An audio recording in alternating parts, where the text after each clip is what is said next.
Unless you live under a rock, you probably heard by now that the Federal Reserve just cut interest rates by 50 basis points, which is just the snobby way of saying 0.5%, but this is how finance people feel smarter. Now, what does that actually mean anyway? And how will it affect you? Today, we're going to break it all down.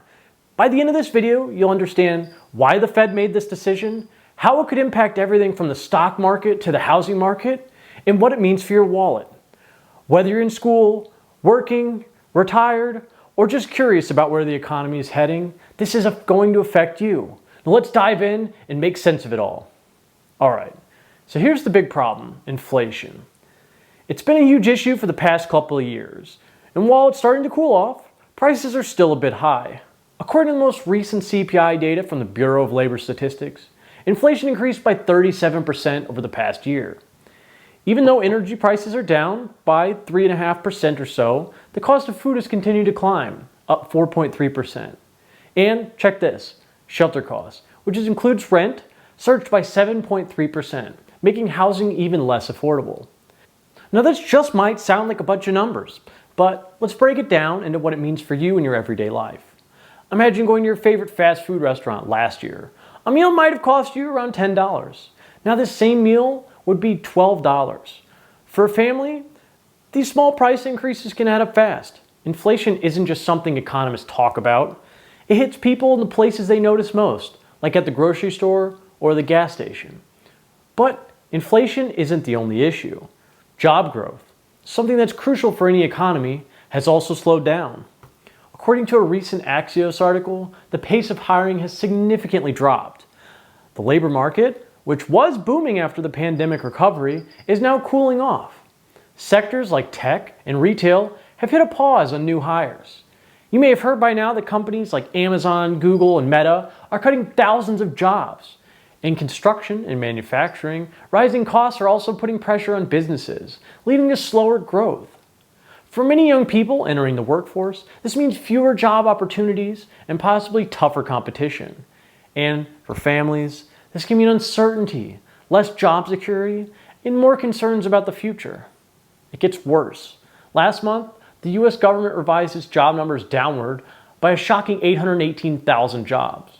And this is a huge downward revision, showing just how fragile the job market is. Despite these warning signs, the Fed just cut rates by 50 basis points, hoping to prevent more economic pain, even though they said the economy is strong.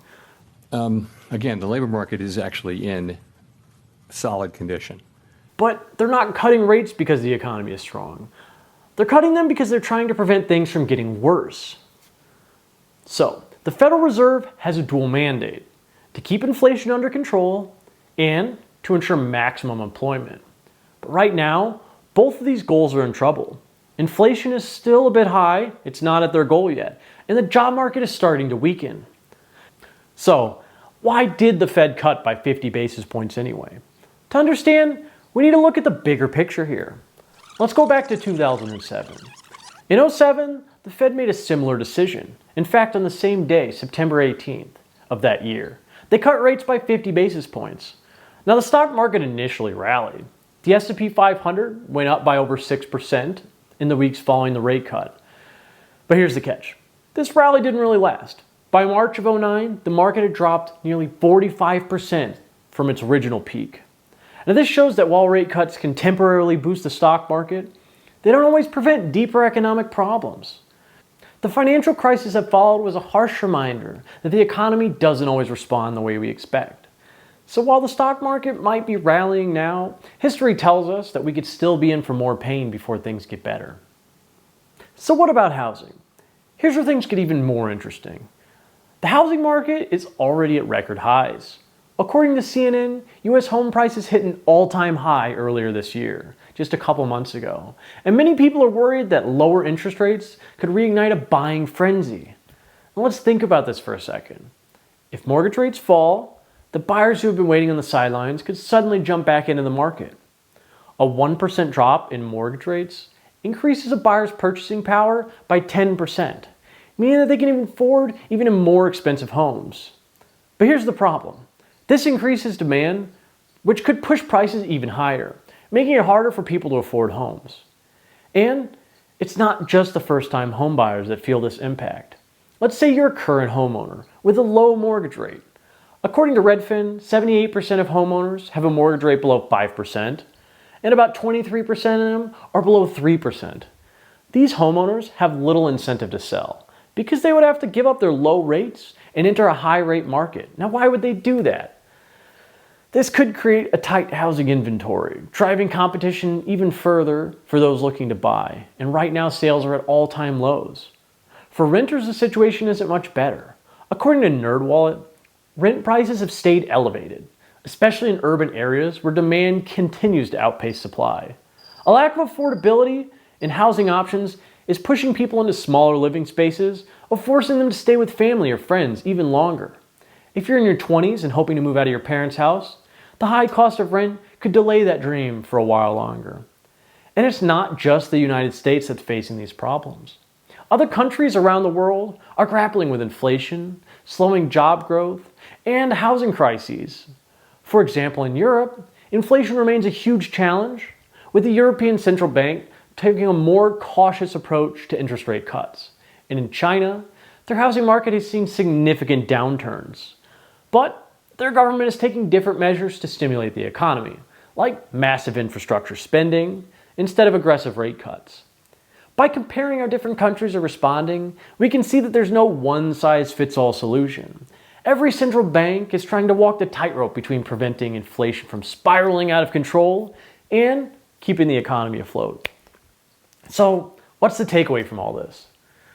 The Fed is cutting rates to try to prevent a recession, but that doesn't necessarily mean that we're out of the woods yet. Stocks might rally for a while, but history tells us that a crash could follow shortly after. And the housing market? Prices could climb even higher as more buyers rush into the market to take advantage of low interest rates. Lower interest rates also means cheaper loans, but not everything is sunshine and rainbows. Cheaper loans can encourage borrowing, which can stimulate spending in the short term, but it also means that people could be taking on more and more debt than they can handle. For example, car loans, student loans, and credit card interest could all become more accessible. But in the long run, the burden of this debt could weigh heavily on younger generations, particularly Gen Z and millennials. Looking forward, the Fed is expected to continue cutting rates. Based on current predictions, which aren't always the most accurate, but they say we could see up to 2% in cuts by the summer of 2025. And here's the thing, rate cuts could also drive inflation back up, which is the very problem we're trying to solve in the first place. The Federal Reserve is walking a fine line, trying to prevent a recession while keeping inflation in check. Ultimately, their goal is to avoid a recession, but it's a tricky balancing act. Will rate cuts save the economy, or are we just delaying the inevitable? Thanks for watching. If you enjoyed this video, please leave a like, subscribe, and leave a comment down below. Will this interest rate cut affect you? Thanks for watching. I'll see you next time. Bye.